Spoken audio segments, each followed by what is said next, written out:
Don't blink, it's your boy Yank. Welcome to the show. Because you guys are doing well on this 15 January 2025.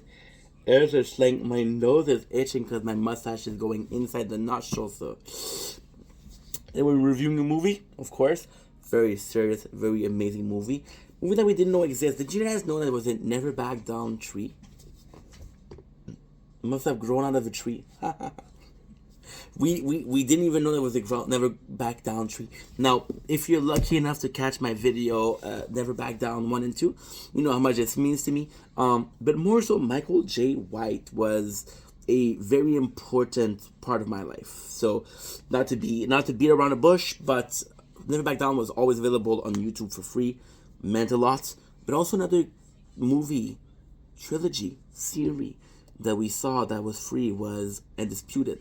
And Undisputed was, we all had our favorite character. My favorite character was Alex Chamber. Of course, growing up, it became Yuri Boyka. Yuri Boyka. If you don't know Undisputed, you know you don't know. You're missing out, okay? Michael J. White has always been this, in my eyes, he has always been this amazing action star. A lot of people were talking about Jackie Chan. A lot of people were talking about Jet Li. A lot of people were talking about Jason Statham. And a lot of people were talking about Sylvester Stallone. And a lot of people were talking about Arnold Schwarzenegger something. I was talking about Michael J. White because Michael J. White was the real one. Michael J. White wasn't an actor. He was really talented, right? Was really, really talented.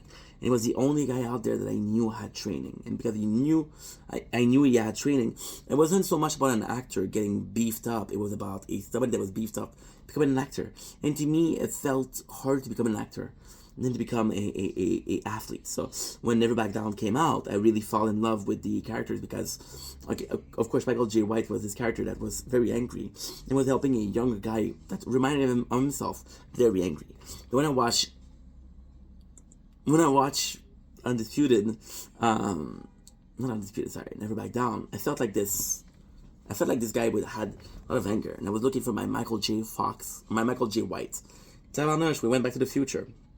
And the greatest thing is, there's going to be extremely poor taste, but Michael J. White was the Mr. Miyagi, was the now more popularly the LaRusso, the Lawrence. It was the sensei, right? And Michael J. White felt more like Michael J. White is the kind of guy that you look at him and is he the best actor? I don't think so. But you look at him and he tells a story. So a lot of actors are going to act a story. He tells a story by being himself. So when the second came out, Never Back Down, it didn't feel the same. It was a good movie, but it didn't feel the same.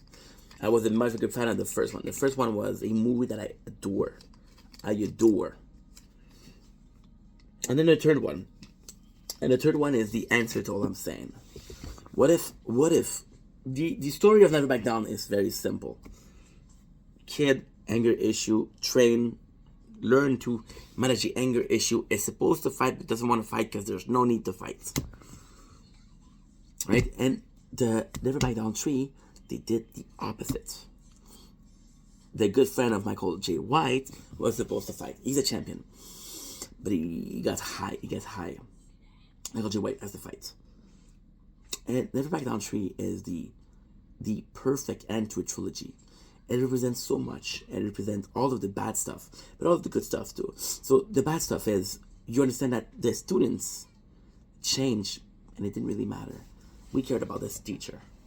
We want to see this journey. We want to see him because he was a badass. He was the guy to beat. All the students were young Padawan. But just like Obi-Wan Kenobi, you didn't really care about Anakin. You cared about Obi-Wan. And just before Obi-Wan cared about Qui-Gon Jinn. Or just before Luke Skywalker, you cared about Ben Kenobi. And just before Ben Kenobi, you thought about the ghost of Qui-Gon Jinn. Just saying. Right? Then you cared about Yoda. Right? But you never really cared about Luke. Right? Because you never really felt like a Jedi. And then you realize that you never really cared about the students because they never felt like fighters. They felt like a kid who had anger issue that worked about them.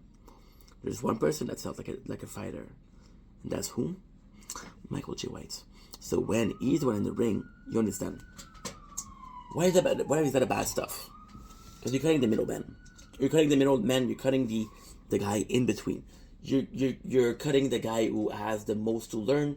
You're cutting the guy who has to improve. You're cutting the middleman.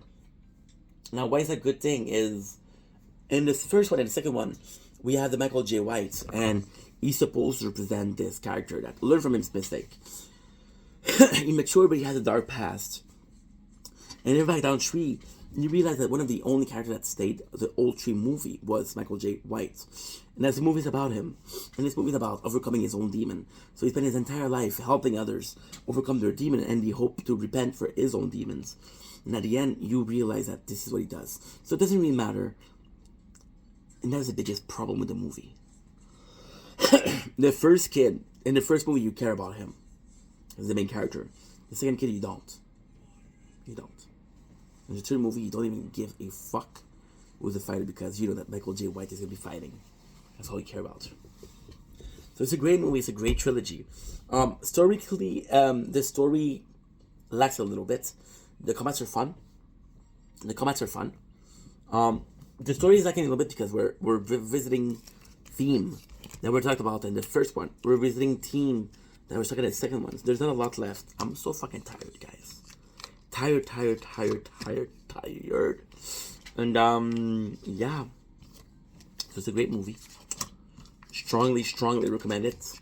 And if anything and everything, you realize that this movie is the end all be all of a fighter.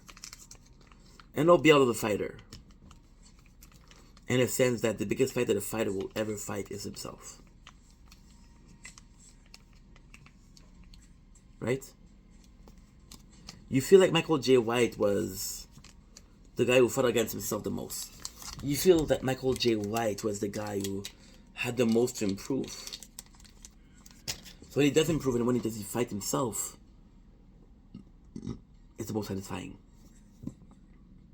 And that's it. Anyway, love you guys. Take it easy. Peace. I'm gonna go sleep. Thank you.